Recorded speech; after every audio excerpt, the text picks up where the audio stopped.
As we've showed in the video for setting up budgets, all of the sort of individual budget settings are in the business budgets menu.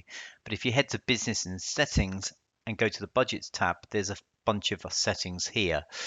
The two main ones are really who you're going to show the budget to. Are you going to show it to the originator, so the person raising the order, and are you going to show it to the approver? Chances are you're going to show to both of them.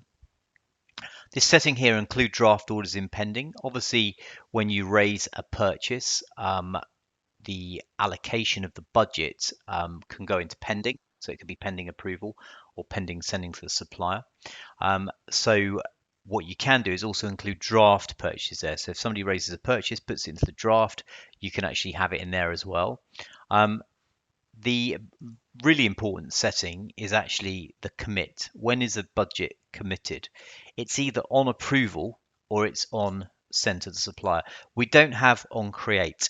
So on approval, basically this assumes that you're going to raise a purchase request, it's going to go out for approval, and if it's approved, then it will be committed.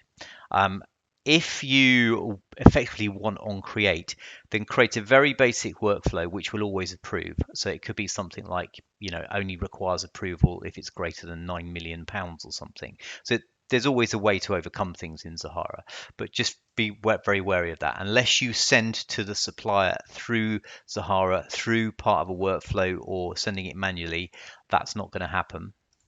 In terms of the other settings, business includes tax, yes or no. Who to notify? The business head. This is actually if the threshold of the budget has been breached. It's slightly out of sync here, but you could notify, say, the business head or the division head if a budget has been is about to kind of run out, and you can set your threshold down here. And then finally, apply budget to invoice. So budgets are really mainly for purchases, people wanting to buy things that then go for approval, that then send a purchase order. That is a purchase.